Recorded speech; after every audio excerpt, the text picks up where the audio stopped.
For this video, we're going to look at triangle similarity in our different ways that we can prove that triangles are similar. So just like congruent triangles, we have different ways, different theorems, different postulates that prove that triangles are similar. For similarity, we only have three, so angle-angle similarity, side-side-side similarity, and side-angle-side similarity. When we're writing similarity, we do it with that little squiggle mark. So those are the three that we are going to look at. The first one that we're dealing with is angle-angle similarity.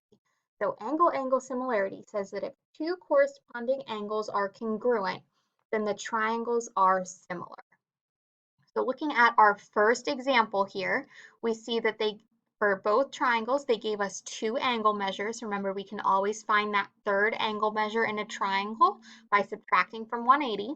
But for this one, we see that we have 75 and 31 from our first triangle, and we have 75 and 31 for our second triangle. So since 75 has a match in both triangles and 31 has a match in both sides, we can say that we have angle-angle similarity. When we write out our similarity statement, we're going to make sure to match those points the same way we would with our congruent triangles. So if we go from A, B to C, that means we need to match A and D with each other, B and E with each other, and C and F with each other. For number two, we see that they didn't give us any angle measures, but we know that we do have our vertical angles. And then for number two, they're also assuming that YZ and WV are parallel lines. So if I have parallel lines, then angle V and angle Y are my alternate interior angles. So I can also say that this one does have similarity. And when I write out my similarity statement, I'm going to match W with V, W with Z. I'm going to match V with Y, and I'm going to match X with X. So making sure that we're still matching those up. Looking at a couple more examples with our angle-angle similarity, again, we see that number one is just like the example we looked at. So we're going to say that it does have similarity because of those alternate interior angles and my vertical angles. And we're going to practice writing out those similarity statements, matching up our correct points with each other. Number two, we see that we have a large triangle and we have a tiny triangle on the inside. Since they told me that the lines are parallel, that gives me corresponding angles. So corresponding angles are congruent. That means angle N and angle P are congruent. If they're the same, then we can say, yes, we do have similarity. Number three is an example where we would have to find our other angle measures. So they told me that I have a right angle and 39 degrees for one angle. So the other third angle is 51.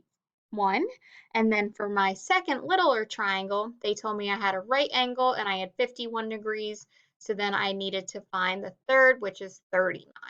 So since all of the angles are corresponding, we would say, yes, these triangles are similar, and we would write out that statement.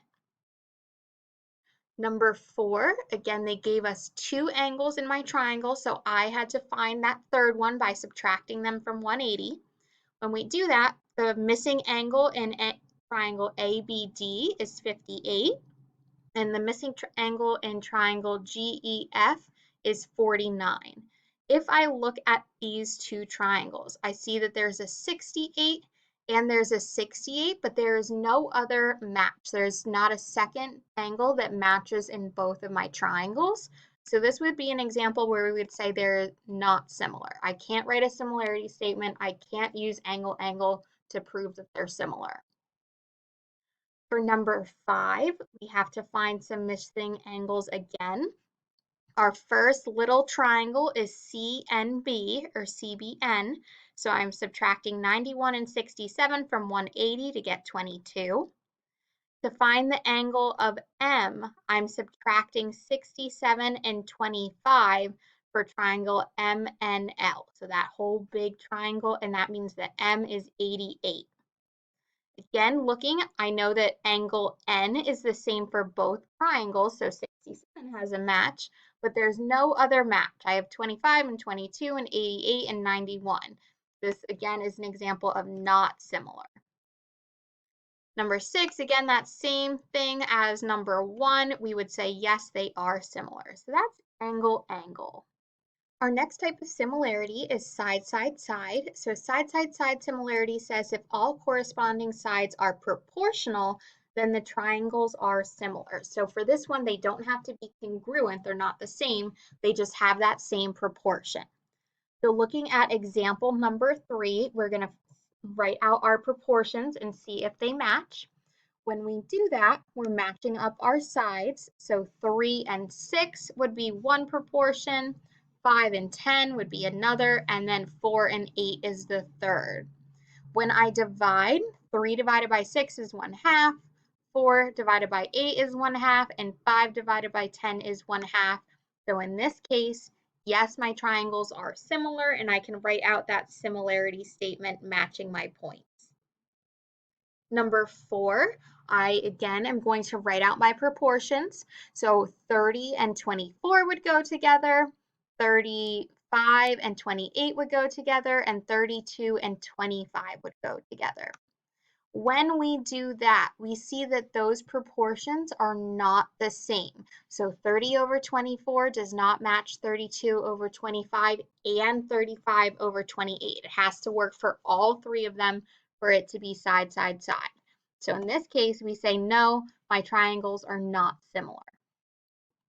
Looking at a couple more examples. Number 7, we have our decimals in there as well. We can do the same thing. We're writing out those proportions. When we match our sides, we might need to turn the triangles a little bit. So when we write this one out, 9 and 14 go together, 13.5 and 21 go together, and then 20.25 and 31.5 go together. And then doing our dividing, we see that those are the same proportion, so we can say yes, they are similar. For number 8, again, we have a little triangle inside a bigger triangle, so writing out my proportions, it's important to add both of our side lengths to get the whole length of WU. So when we're comparing our triangles, WU is 28. So I have to do 20 plus 8. Same thing on that other side. 15 is for WX, but for WY, that whole side length, I have to add them together to get 21. When I look at those proportions, I can say, yes, my triangles are similar. Number 9, they're not similar, and I'm going to show you those proportions. Number 10, again, we're setting up our proportions, and I'm going to show you those. In this case, we do have similar triangles. For number 11, we needed to use our Pythagorean theorem in order to find that missing side length. So I had to find the 12 and I had to find the 23.4.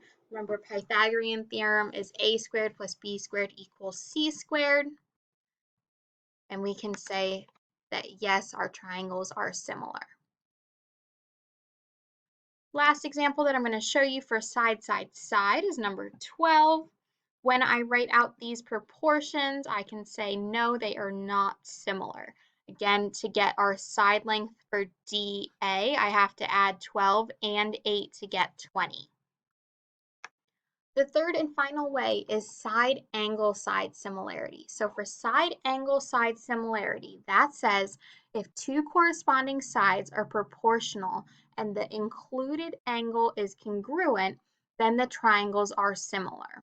So this, we're looking at our sides and then at sandwich angle again, just like we would with our congruent triangles. So looking at number 5, we see that K and N are marked as congruent. And then we have our two sides on the sides of that angle. So we're going to look at those proportions. When I write that out, that's 8 over 6 and 20 over 15. Those proportions do match, so I get to write my similarity statement. So for side angle side, we're only looking at two sides. The second one for side angle side, I am looking at a little triangle within the bigger triangle. When I look at those When I look at the sides, I'm setting up my proportion as 15 over 12, and then 25 over 21. We could also write this proportion as 15 over 25 and 12 over 21. Either way, my proportion does not work. My angle, though, is angle A. So the little triangle and the big triangle share that angle, so that's where I'm getting the angle from. But since the sides don't work, I say, no, they are not similar. Looking at a few more examples for side angle side. Number 13, I get my angles from vertical angles. So we're still using vertical angles to help us with this unit. When I write out my proportion, again, we're going to have to twist and turn our triangles to see if we can match it up. So we would say 6 over 24 and 12 over 48. That proportion is the same, so I can say, yes, they are similar triangles. Looking at number 14, we were given two sides. The angle is again vertical angles because they didn't tell me anything about my sides being parallel. But for our side angle side similarity, that angle has to be included. So it would have to be angle J and angle Y that we would say are congruent. If I don't have the angle, I can automatically stop and I can say that no, they are not similar triangles. For number 15, they told me that my lines are parallel, so my included angle would be angle P and angle M. Setting up my proportion for those sides, we see that they are similar, and so I can write my similarity statement from there. 16, 17, and 18 are going to be done the same way, so I'm just going to go ahead and show you those answers. Again, make sure that that angle is included, so it's in between my two sides. Those proportions need to match up. If they don't match up, then we just simply say they are not similar, like with number 18.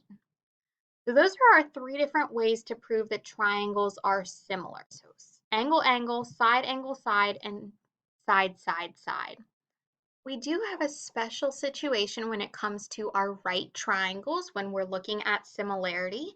So right triangles have their own theorem for similarity, and that says that if the altitude is drawn to the hypotenuse of a right triangle, then the two triangles that are formed are similar to that original triangle. So looking at our picture to the right, I have my original triangle as ABC, and that altitude is the line BD. When I draw that down, that creates two similar triangles to my original one. So when I write out that similarity statement, I would say that triangle ABC is similar to triangle ADB, which is also similar to triangle BDC. So that one altitude drop down creates three similar triangles. For the first problem, it's asking us to identify the similar triangles in this second picture here, and then to sketch our angles and our triangles. I think that starting with that sketch is going to be a little bit easier to understand. So when we drop down that altitude, we can draw out our triangles, and drawing them in the same position is really helpful. So we have our original triangle as PQR. When I draw my next one, I want to make sure that I know where my right angle is. So then I would have PSQ, and then that third triangle would be QSR. So S gives me two right angles, so I need to make sure when I write out that similarity statement that they're all in the same spot. My right angles are all in the same spot. So Q, S, and S are all in the middle when I write out my triangle. For number 2, 3, and 4, we're finding some missing values for x. When it comes to solving for missing values with these type of problems, drawing that picture is going to be very, very helpful. But when we set up our proportion, it's going to be side over my hypotenuse equals 9 over 15. Again, my side over my hypotenuse. And when we solve, we get that x equals 7.2.